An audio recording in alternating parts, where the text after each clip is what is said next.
Thank you for joining us tonight for a webinar to talk about the Personal Financial Planning PhD program at Kansas State University.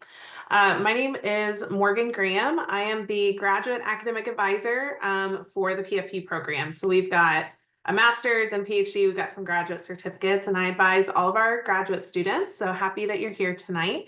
And with me is Dr. Elizabeth Kish. So I'll let her introduce herself. Thanks. Hi, everybody. I'm Elizabeth Kish. I am the PhD program director, and I am a professor in the department. And I also work as an extension specialist, which is related to K-State's status as a land-grant institution. And one of our missions is research.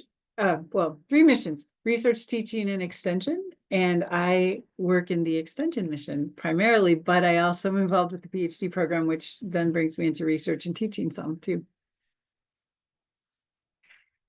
So here's a brief agenda of what we'll talk about today. So we have about a 30-minute overview of the program and then 10 to 15 minutes for your questions. And we really do want to be able to answer your questions.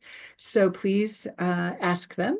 And we would like to get to know you a bit. So if you could let us know in the chat where you're from and when you're interested in beginning the PhD. And I guess we might just say that our program always starts in August of the year. So, and so it would be late to apply for August of 2025. So I guess what we're looking for is, you know, which August beyond 2025 might you be interested in? But where are you from? So I today am sitting in campus on Manhattan campus, and but I'm originally from Iowa. So I'll just say that. And Morgan, do you want to say where you're from originally? Yeah, I'm originally from South Central Kentucky, and I am actually located on the East Coast in Washington, D.C. So I work fully remotely with all of our online students, was on campus for a couple of years, but I'm now back on the East Coast. Yeah. Great. And looks like, oh, good. People are, and I recognize some names. So please continue. If you're just joining us, we're asking everyone to say where you're calling in from tonight and what year you think you might be interested in starting your PhD program. And so to talk about the program, it is a doctoral program that's housed within the College of Health and Human Sciences, which is one of the colleges at K-State. And what it's designed to provide talented and ambitious students with the knowledge, skills, and tools necessary to achieve success as college and university faculty, researchers at a university or in other settings, and of course, practitioners of financial planning. So the program itself is 90 credit hours. However, you can transfer up to 30 credit hours toward supporting an elective course requirements. And we can talk more about that if you have questions about that. Typically, and the intention is that the program would be completed in approximately 3.5 to 5 years. Most students probably are around in the 4th year, which would be 3.5 or a full 4 years, right? We typically admit 6 to 8 students per cohort. And again, those cohorts start together with the August summer intensive, and then they basically stay together and progress through their program together. We do have, so the summer session is on our campus in Manhattan, Kansas, and you would come in summers 1, 2, and 3. And then the spring and the fall courses or semesters are 100% online. So again, I mentioned, you know, our goal is to turn out really accomplished researchers, teachers, people who work in engagement, financial planners. So a PhD is a research degree. And while there's a lot of topics a range of topics that anyone could study, typically they focus on human behavior and some relationship to money, but it could be investing, insurance, saving, perhaps financial therapy. So that's broad in the topics. Methods that researchers typically use but not exclusively, are primarily quantitative methods. We do do some qualitative research as well. And if you'd like to know more about our people, our faculty, there's the link so that you can take a look at our CVs and also see who's on the faculty. And it looks like there's a red arrow. Once you get to the Department of Personal Financial Planning, then click on the people link.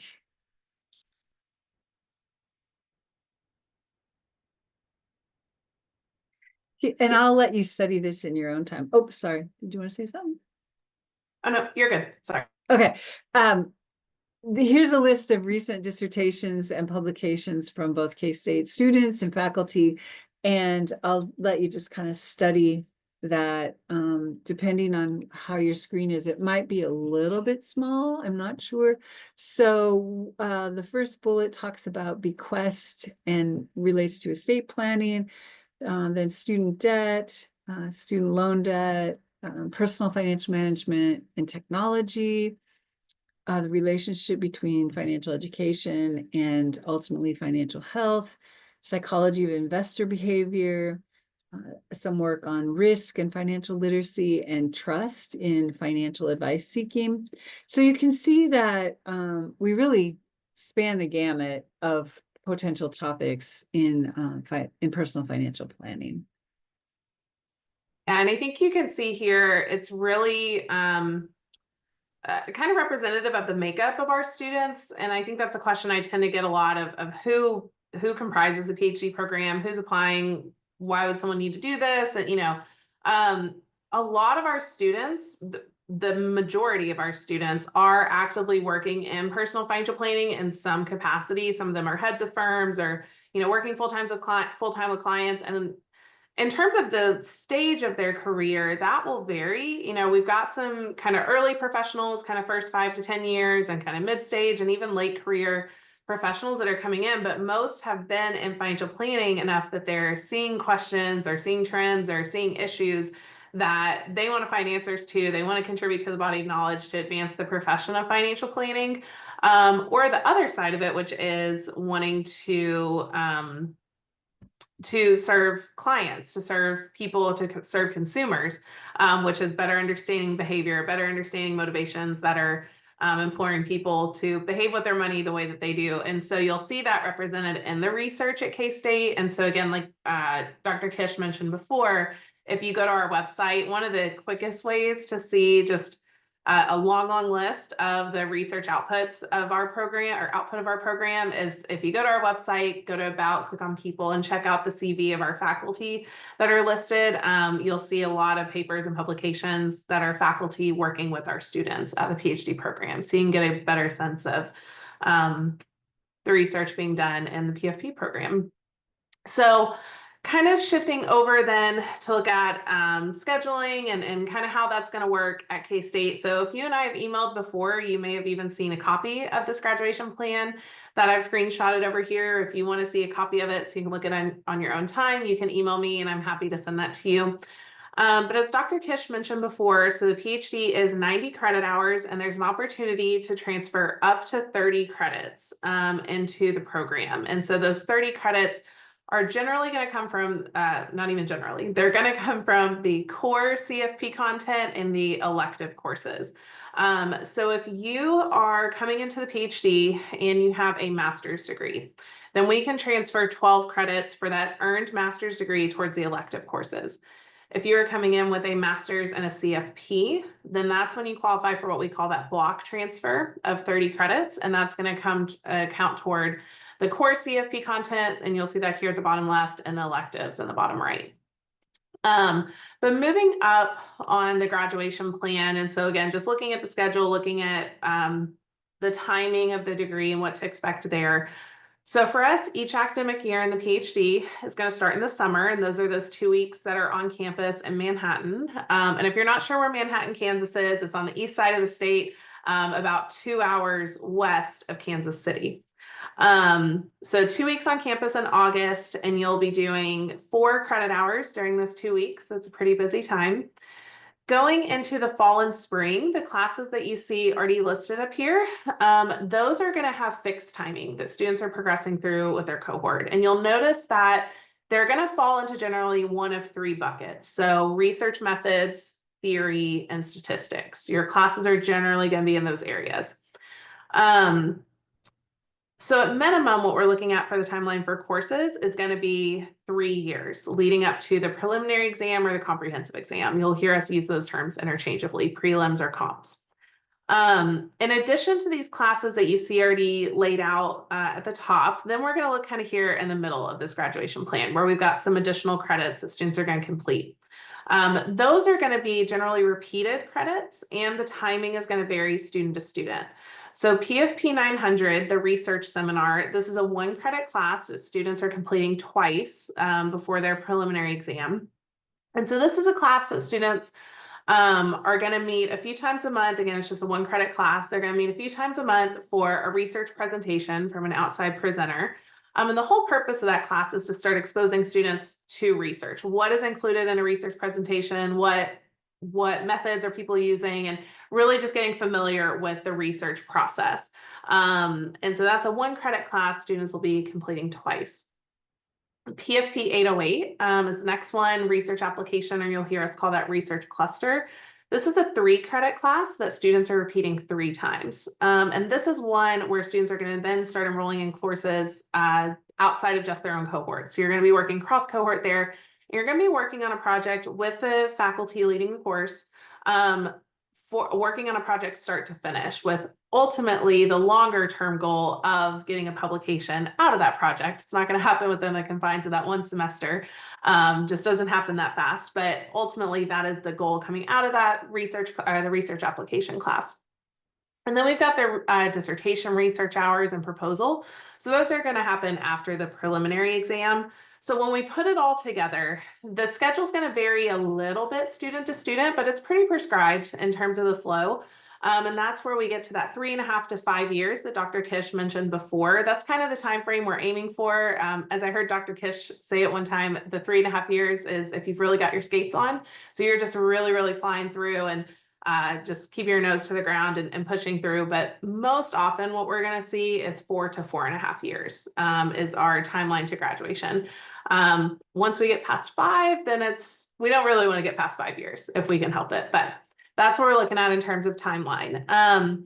The other thing, you'll see this little note down here at the bottom. So if you haven't taken a recent graduate level statistics class, there is a prerequisite Stat 703 that you can take at K-State that we would strongly recommend, or doing an equivalent class elsewhere to help prepare you for your coursework once you get started. So I mentioned before that the opportunities to transfer credits, if you've got a master's degree, if you've got the CFP. If you don't, then those classes that were at the bottom, you would need as part of the PhD. So that's when we're going to see them start to stack onto your semester schedule, which can be a lot. All of our students are working full-time, and so this is able to be completed with a full-time job, but the more classes you take, the trickier it can be. So if you're in a situation where you need electives, you need CFP courses, or you need both of those categories, you can actually get started on those early. So we mentioned before that the only opportunity to start PhD classes each year is in August, but the rest of those classes are also part of our master's program, and they're offered as graduate certificates. And you can start those much sooner. They're 8-week classes. You can start those in January, March, June, August, and October. So I talked to a lot of students who are really eager to apply, and they're really eager to get started. And this is something we can be doing in the meantime and really just kind of stretch out that course load and just make your life a little bit easier once you're actively in the PhD program. So we've got the PFP certificate. That's going to be 18 credits, the 6 CFP courses. It makes you eligible for the CFP exam. We have the financial therapy graduate certificate. It's going to be 4 classes, 12 credits. It takes about 10 months to complete those. And you're gonna have classes in intro to financial therapy, money and relationships, applied behavioral finance, and financial therapy theory and research. That's also a great way to, maybe you've already got a master's in a CFP, but you want to start integrating yourself with the literature and research that's out there in financial therapy. So taking 1 or 2 of those or doing the whole certificate is a way that you can start getting involved with that, engaging with K-State faculty. And then we also have the advanced financial planning graduate certificate. 4 classes as well, 12 credit hours, again, all 8-week classes here. And those are going to be just an extension of the CFP coursework. So advanced retirement, estate planning, tax, and practice management. So if you're needing electives or if you're needing the CFP coursework, that's something we can do early. And you would just have to apply to either one of those certificates if that's just the one you need, or to the master's program as well. So it would be a separate application. So talking about application and admission requirements, so an undergraduate GPA of 3.0 or higher. If your undergrad GPA is below a 3.0, but you later earned a master's degree and you later earned a CFP, that undergrad GPA is not going to be the end all be all. So there, we understand the nuance there. But if you only have an undergraduate GPA and it is below that 3.0, then the graduate school can still admit you if you have a 3.0 or higher in the last 60 hours of your undergraduate degree. And if we still aren't there, then let us know. We'll have a conversation and we'll look into what the options may be. You will have to update or upload transcripts from any institutions attended prior to K-State where you earned a degree. If you transferred a few times as part of your undergraduate degree, we don't need all of them. We just need the one where your degree was earned. And then same for any graduate degrees. GRE or GMAT scores. So this is far and away the most asked question that we get about the PhD program. Are they required? If I've earned another graduate degree, if I've been in the industry for X amount of years, the answer is yes. We require GRE or GMAT scores dated within 5 years of application, and there is no exception to that rule. It is required from all applicants. So we like to make that clear. We get asked that quite a bit. As part of the application, you'll also upload a 2-page personal statement and a 2-page research statement. And we do have instructions on our website, just kind of guiding you through what you should include in that. 3 letters of recommendation from current or former faculty, colleagues, or other professionals. Where possible, it is a best practice to include at least 1 academic reference if you can get one. That's another benefit of if you need any of the CFP or the elective courses, if you do them through K-State. If the faculty member teaching is not on the PhD committee, and if they are willing, they have occasionally served as references on the application. So it's not a given, but it's a possibility. So that's a way you might get an academic reference if you don't otherwise have one. In terms of the work that your references are going to be doing, it's fairly brief. So you're going to give us their name and email address. They're going to get an email to the reference portal. They're going to answer. It's really just a survey on a Likert scale of, I think, like 10 or 15 items, just ranking you high to low. It's very quick. And then they'll either upload a letter they've already written, or they will write a statement into the application portal. So they're not going to be giving too much of their time to that process. You'll also upload a copy of your resume or CV. And then as part of the application process, the interview process, we are going to ask about your commitment to participating in the 10-day summer residency on campus. Again, that's the first 3 years of enrollment. And then committing to attending professional and academic association meetings. And that doesn't have to be a ton, but we want to see students at least 1 or 2 throughout the year. First starting with attending and then eventually working up to presenting, whether that's a poster or a paper or a session at a conference. We want students working up to those presentations. Okay, so then just moving on to why K-State, there are a few options out there. Oh, Dr. Kish, did you want to add something? Well, do you want to go back? You left out the yellow box. Oh, yes. Gosh, how did I miss that? So the application deadline each year, so we've mentioned a few times, the point that you can start each year is in August in the summer. And the application deadline for that each year is going to be December 1. So for instance, if you want to start in August of 26, you have to apply by December 1 of 2025. There's really not necessarily an advantage to submitting the application super early in the year. So don't feel like you need to get it in this week because we review everything all at once after that December 1 deadline. So December 1 each year, we are past the deadline to start in August of 25. So the next application pool will be for August of 2026. Thank you for letting me know I missed that. I put it in yellow. I shouldn't have missed it at all, but that's how it goes. Okay, so why K-State? So K-State has really just tremendous faculty, and I'm obviously very biased in saying it, but I believe it wholeheartedly. Just tremendous, talented, and leading faculty in financial planning and in financial therapy. We mentioned before that our cohort sizes are about 6 to 8 people each year, and we do keep them deliberately small. And the reason for that is that faculty are working very closely with our students, and students are working very closely with each other. And so by keeping that volume pretty small, faculty are able to really devote time to working closely with our students and providing really great support there. And you'll see that, if you go to industry events or you're reading industry papers and journals, you're going to see K-State faculty everywhere. They're really pioneers, especially in this area of financial therapy. The student in the cohort support as well. So again, you'll have your own cohort that you're working through, and we see it year over year. These cohorts just really work closely together, form these really strong bonds, and they're able to cheer each other on and support each other, and work really well together. But then there's that cross cohort support and networking as well, and that's a really big benefit of the summer session. In fall and spring, you're getting to do this straight from home, so you don't have to uproot your life and move to Kansas, but you get that time, that intentional time on campus to be working with the faculty, working with your cohort, and working with a couple of cohorts that are ahead of you and building that really strong peer network in the program. Like I just mentioned, you get to complete this online while working full time. And so, this program is designed for working professionals. And so we're working for, or working towards making that schedule manageable for you. And so we've been doing it from the beginning. We were the first PFP PhD program that was predominantly online. If you don't already have your CFP or a few of these other industry designations, our classes do cover the education requirements for those. So that's something you can be working towards as well.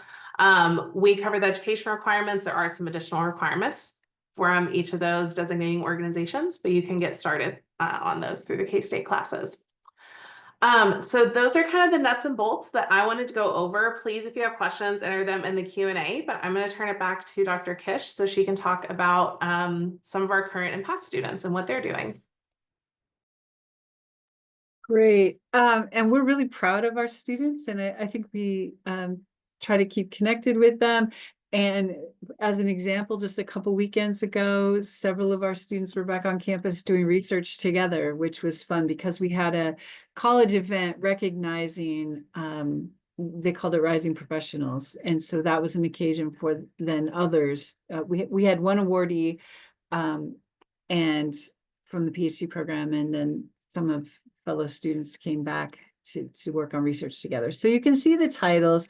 We do have, I would say, we could update this once more because our Rising Professional is awardee, Tim Todd, is actually now a dean. So we do have, we have our first alumni who is a dean, but we have presidents, owners of firms, owners of consulting companies, a lot of faculty, and we are just very, very proud of all that our students accomplish while they're in the program, but also after they complete the program. And you can see where they are, just some names of institutions, and as well as professional businesses. So jumping into just a couple of our frequently asked questions, we've also covered several of those through our conversation tonight, but cost is obviously a big one. So the current cost, the way the PFP classes are charged is basically just for tuition and fees. If there are books, those are separate. But so currently that's going to be $676 per credit hour. That is posted through summer of 2025. So we could see some differences there starting in academic year 25-26. But currently, this is where it stands. It doesn't go up too much year over year, but we do see a little bit of a shift each year. So we're looking at anywhere from 60 to 90 credit hours in order to graduate. And that is the same cost for the master's classes as well. So if you're where we talked about, if you need to do some of the certificate or the master's classes ahead of starting, it would be the same cost. Funding, we do get asked about. There are some funding sources through the K-State Grad School and K-State Online, none specifically through the PFP department. So typically our students are funding their enrollment either through tuition reimbursement programs through their employer. Sometimes they're getting some outside grants through different agencies or self-funding their enrollment. And hopefully now you are ready to apply and get started. And so if that's the case, you can go ahead and access the application at online.k-state.edu and click how to apply and get started. We've got plenty of time till that December 1 deadline. So don't rush through that. If you need to get the GRE or the GMAT scheduled, make sure you do that. And one thing I don't know if we highlighted there, with the GRE and the GMAT, we do not have a minimum specified score for admission.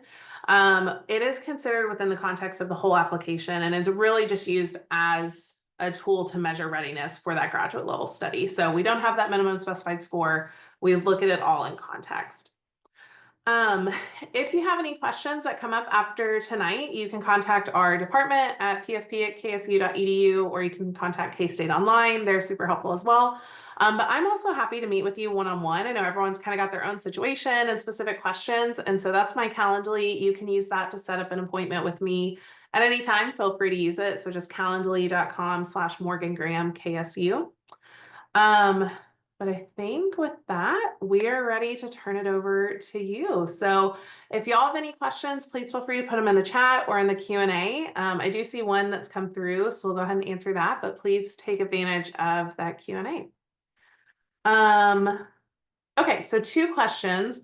One, are the courses asynchronous? So usually people ask, are they synchronous or asynchronous? My answer is yes. So they are asynchronous in that, you know, you're doing stuff throughout on your own time throughout the week, obviously readings, if you're watching lectures, if you're working on papers, things like that.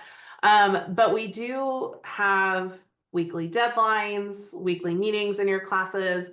The timing of those meetings will vary. Typically, the class sizes are small enough that faculty will often survey the class to see what time works best for everybody and trying to make that work. So occasionally that might mean during business hours and usually outside of business hours. We also have students all across time zones. So what business hours means to everyone can vary a little bit. But all that to say, it is a structured pace, and that's true for the PhD classes as well as like those core CFP and the elective classes. The travel abroad component. So there used to be a travel requirement, an international travel requirement as part of the program. Once the pandemic hit and travel became more difficult, that was obviously tabled for a while. And then it has since been just retired out of preference of the students since then. So we no longer have that international trip at this time. So potentially could come back in the future, but no immediate plans for that. So no international travel right now. Let's see. I see a few coming in.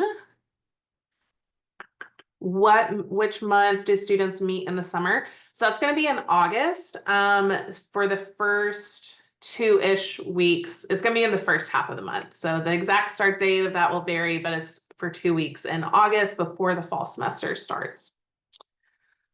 Okay, can you advise when tuition is charged? Cover maximum amount per year. So if it was charged at once, reduce your okay. So tuition is charged by the number of credits that you're enrolled in at the start of the semester. And then because we have 8-week classes, if you were to later add an 8-week class, or if you added some dissertation research hours later, whatever, then the bill will just be generated. They generate bills on a monthly basis. So it's not an upfront payment for the entire program all at once or an upfront for the year all at once. It's just charged per semester for the number of credits enrolled in that term.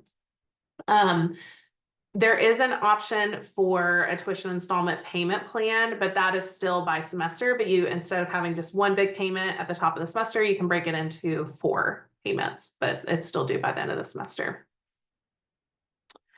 I see, can students apply for financial aid for this program? Yes.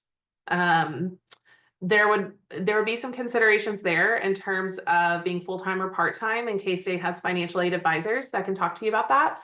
But you can absolutely apply. And if you haven't filled out your FAFSA in a while, I would definitely encourage making sure to do so. This is a good question. Do you anticipate starting a financial therapy doctoral program? I don't know that I'm equipped to answer that question. Do you have any thoughts on that, Dr. Kish? I think my immediate thoughts are, because we have the financial therapy certificate, and if you wanted to and maybe I'm not understanding the question fully, but if you wanted to focus on financial therapy, then you would probably do the certificate classes, do the other core classes for the PhD, and then when it got to the dissertation stage, focus on a financial therapy topic. If you're asking, would it be like a couple and family therapy program that would include financial therapy? I think that's a really good question, and we're always trying to make connections. We do have a couple and family therapy program at K-State within our college. So there could be some connections there. We have no formal connections and we haven't had formal conversations, but you never know. I mean, you said we anticipate, so we have nothing firm, but you just never know. So I hope that answers your question. Awesome. I think we've gotten through all the questions that I see. I'll scroll through one more time, but if there are any lingering questions, please feel free. Mental health clinician looking to specialize further in this. Awesome. Yeah, that's interesting too. Especially within the master's program, I see a pretty good split of where our students are coming from, whether they're in personal financial planning or if they're a career changer moving into financial planning. But I also get students that are coming from more the mental health side of a career. And so I've got social workers, therapists, counselors, things like that. And they're seeing a lot of clients who have concerns and questions about money. And so they'll do the financial therapy classes and they want to be able to support them. So it's a good blend for sure. Can I just say one? I would just mention that Dr. Megan McCoy is I'm not sure if she uses CFT or MFT as a designation, but she is a licensed practitioner. And we often have faculty members from the CFT program serve as outside departmental committee members. So, I mean, there are ways that given a student's interest, that it could be blended together, braided together. So another question, the 30 credits that can be transferred in, do they have to be from a particular type of master's program? So does the discipline matter there? So for an earned degree for a master's in any discipline, just that earned degree can count for 12 credits towards the elective course requirements. That if it's not a degree in financial planning, then it would not qualify for 30 credits because you would have to do the 18 credits of CFP coursework. But for the elective requirement, any discipline can be accepted for an earned degree. If it was not completed, so maybe you did some graduate credits but did not complete the degree, then we would look at it course by course. Yeah, absolutely. Okay, any other questions? I think we'll give it another moment or so. See if any other questions roll in, but if not, we can finish a little bit early. But thank you all so much for, again, for joining us tonight. Here's our contact information one more time. So if you have any questions, feel free to contact us. I know for myself, you can email me anytime, or you can use my Calendly. Happy to meet with you one-on-one.